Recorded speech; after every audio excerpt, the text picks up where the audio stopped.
Seperti itu. Melanjutkan materi kemarin masalah fikih ibadah, yaitu tentang sholat. Karena kemarin kita sudah bahas tentang toharoh, ada rahasia-rahasia tertentu dengan toharoh. Khususnya saya mengingatkan kembali kemarin bahwasanya dalam kitabnya Imam Al-Ghazali, ya, yaitu kitab Al-Mursyid Al-Amin, bahwasanya kita diingatkan, khususnya ini banyak pendekar di sini, harus tathhirul qalbi, yaitu membersihkan hati, jangan sampai sombong, ya. Apalagi pendekar ini sudah banyak yang hebat, jadi jangan salah gunakan ilmunya panjenengan semua, tapi gunakanlah untuk kebaikan, ya.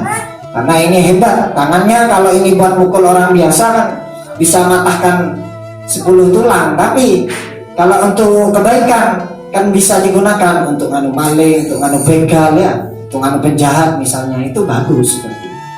Baiklah, kita setelah taharah suci, lanjutannya yaitu adalah sholat.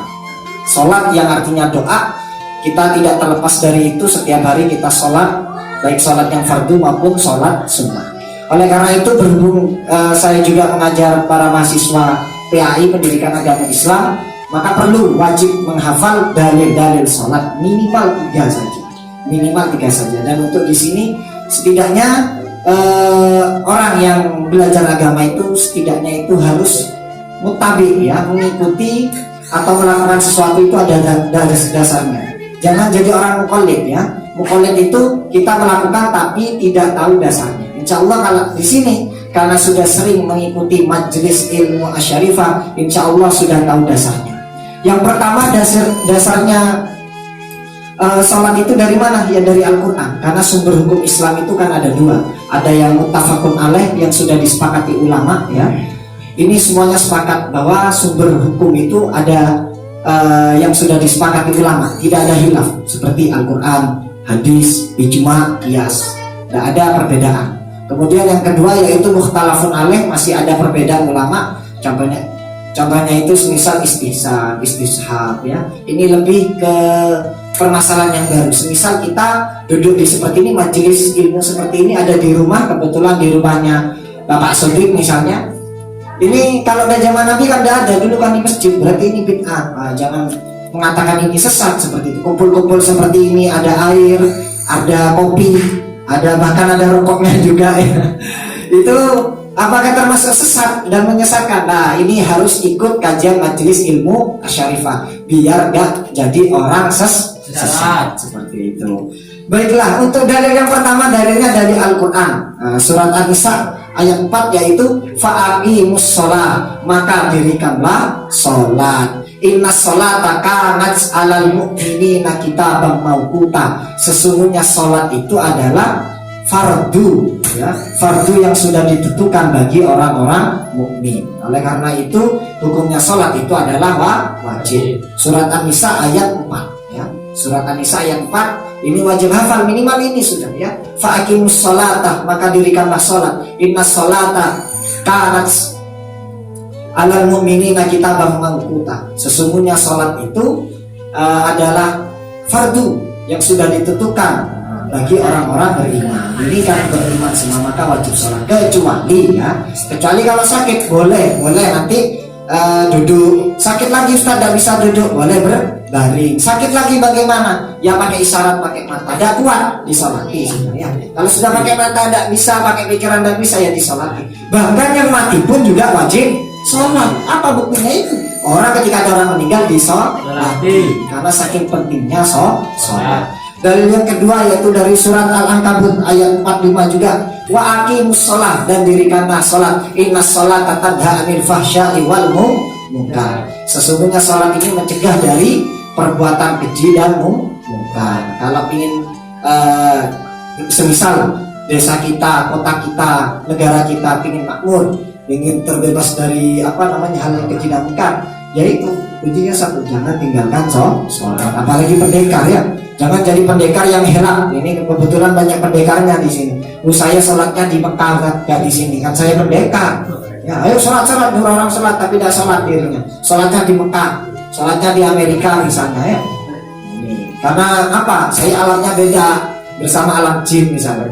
Meskipun siapapun dia, dari golongan manapun dia, mau kaya, mau miskin, mau jelek, mau ganteng, mau cantik, mau jelek, semuanya wajib sholat. Karena apa? Karena ini bisa mencegah dari keji dan mungkar. Kemudian dari Rasulullah SAW ini dijelaskan dalam kitab Sahih Bukhari Muslim.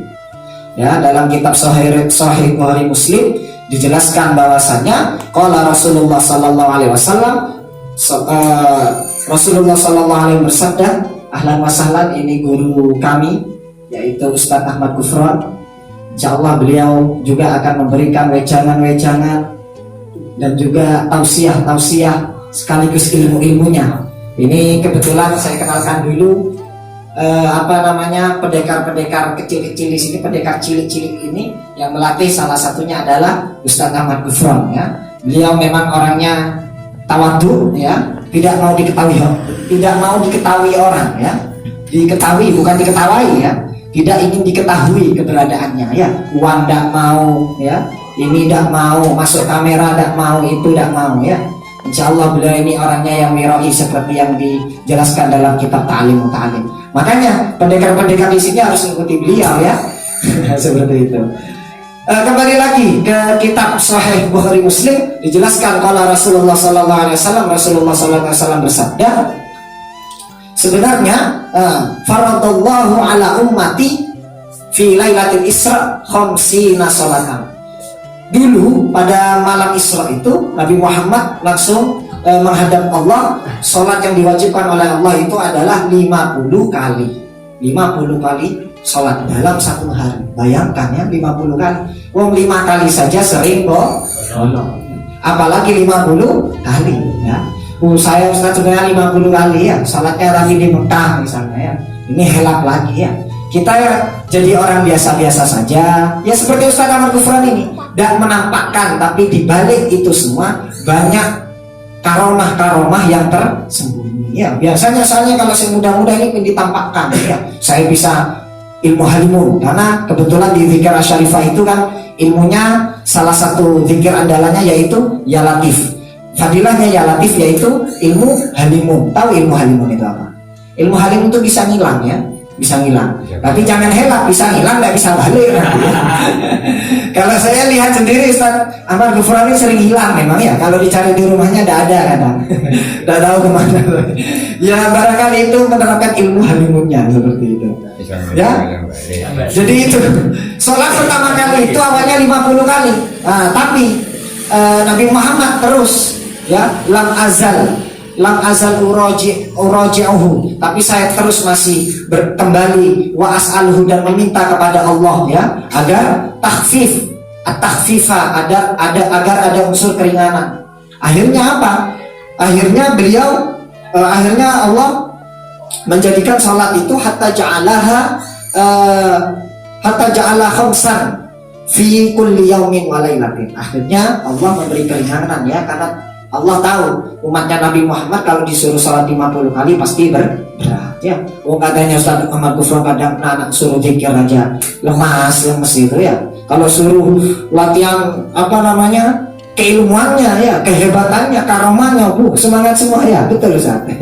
Tapi kadang kalau zikir diajak wiritan, diajak tirakatnya agak lemes. Ini yang perlu dirubah seperti itu ya. Yaitu padahal dulu untungnya Nabi Muhammad itu minta keringanan, minta takhfif ya, minta keringanan kepada Allah. Umatku pasti tidak akan kuat, jadinya oleh Allah diringkas menjadi 5 kali sholat seperti itu. Sama seperti ini untuk tirakatnya syarifah, sebenarnya itu kalau yang diceritakan kemarin Ustaz Nabi Gufron, satu ada maharnya, betul, mahar, terus puasa, mutih. Kebetulan beliau ini sampai sekarang kalau makan itu istilahnya garingan ya, tapi bukan sendok sama piring tok, kanibal lah. Mesti garingan. Wallahi saya melihat dengan mata kepala saya, setiap acara tidak mau ya, daging tidak mau. Tapi kalau ini murid-muridnya Ustaz Ahmad Gufron kok disuguhi daging sapi, wedus, sate, ya langsung ya langsung habis. Kalau gurunya sendiri tidak mau, lah tirakannya kenapa? Ada keringanan, ada takhfif ya. Karena memang beliau sudah mikirkan, wah are-are kalau dikongkong poso tak kira kuat, betul? Terus disuruh putihan, garingan tak kira kuat, ya. Disuruh ini tak kuat, akhirnya cuma disuruh zikir, ya. Yang penting hadir di majelis Asyarifah, kemudian majelis kitabnya Asyarifah, yang insya Allah setiap hari bersama Ustaz Gufron, cuma itu toh syaratnya. Nanti ilmunya akan diturunkan ya. Nah anak sekarang gitu, coba kalau seperti dulu disuruh ini disuruh itu ya, ya malah ada yang ikut nanti. Sekarang kan tidak mudah ini. Oleh karena itu makanya terus istiqomah. Sama seperti ini sholat akhirnya ja'alaha khamsan ya, menjadikan 5 kali sholat fi yaumin walailatin, sehari 1 malam 5 kali. Oleh karena itu jangan sampai ditinggal begadang ya.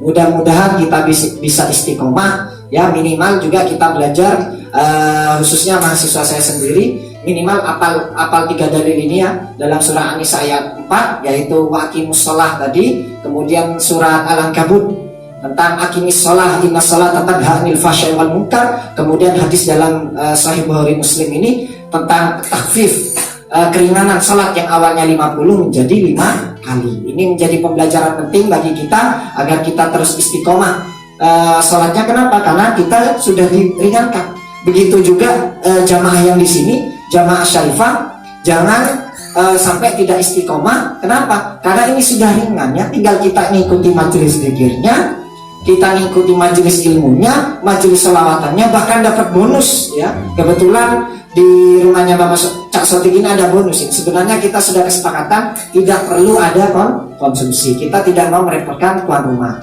seperti itu. Tapi syaratnya 1 katanya Ustaz Abdul Gufron. Yang penting 1 katanya. Jadi ini adalah bonus. Sudah enak, sudah kita berzikir dapat pahala, sholawat dapat pahala, dapat bonus ya, dapat bonus kopi sama rokok. Kurang enak gimana ini ya, dimulya.